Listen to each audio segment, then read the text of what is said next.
Numeros 34. Miingon ang Ginoo kang Moises, sultihi ang katawhan sa Israel. Inigsulod ninyo sa Kanaan ang yuta nga akong gihatag kaninyo. Ang inyong utlanan dapit sa hapagatan sa tampi sa Idumea, mao ang kamingawan sa Zin, sukad sa dagat, nga ginganlag patayng dagat dapit sa silakan.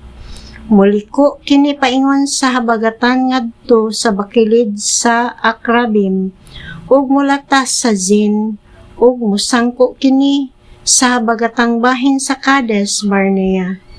Unya magpadayon kini ngadto sa Hasar Adar hangtod sa Asmon, ug gikan sa Asmon mopaingon kini sa sapa sa Ehipto, ug musangko sa dakong dagat.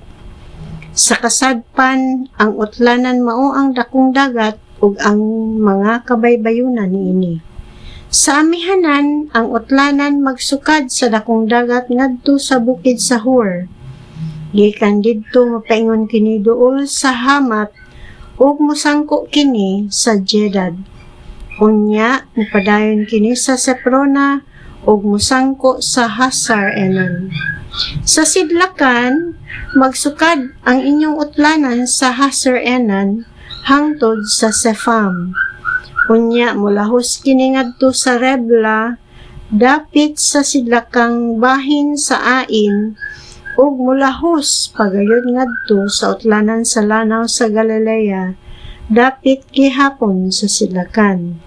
Unya mulahos kini ngadto sa Jordan ug musangko sa patayng dagat. Mao kini ang inyong yuta ug ang mga utlanan niini. Busa giingnan ni Moises ang katawhan sa Israel.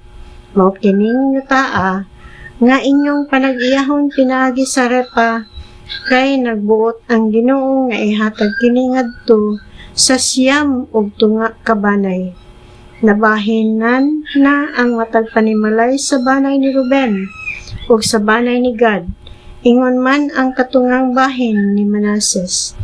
Kining duha ka banay ug tunga nakadawat na sa ilang bahin sa tabok sa Jordan at bang sa Jericho dapit sa sidlakan. Giningnan sa Ginoo si Moises, mao kining mga tawhana nga mobahin-bahin kaninyo sa yuta. Si Eleazar nga pari ug si Josue nga anak ni Nun, pagkuhag usa ka pangulo sa matag banay aron maoy magbahin-bahin sa yuta. Mao kini ang mga tawo nga gipili sa Ginoo. Banay ni Juda, pangulo Caleb nga anak ni Jephone. Banay ni Simeon, pangulo Shemuel nga anak ni Amihud. Banay ni Benjamin, pangulo Eledad nga anak ni Seslon. Banay ni Dan, pangulo Butsi nga anak ni Jogli. Banay ni Manases, pangulo Haniel nga anak ni Ephod. Banay ni Ephraim, pangulo Kemuel nga anak ni Seftan. Banay ni Zabulon, pangulo Elisaphan nga anak ni Parnak. Banay ni Isakar, pangulo Paltiel nga anak ni Asan. Banay ni Aser, pangulo Ahihud nga anak ni Selome. Banay ni Neftali, Padahel nga anak ni Amihud. Mao kini sila ang gisugo sa Ginoo sa pagbahin-bahin sa yuta sa Kanaan ngadto sa katawhan sa Israel.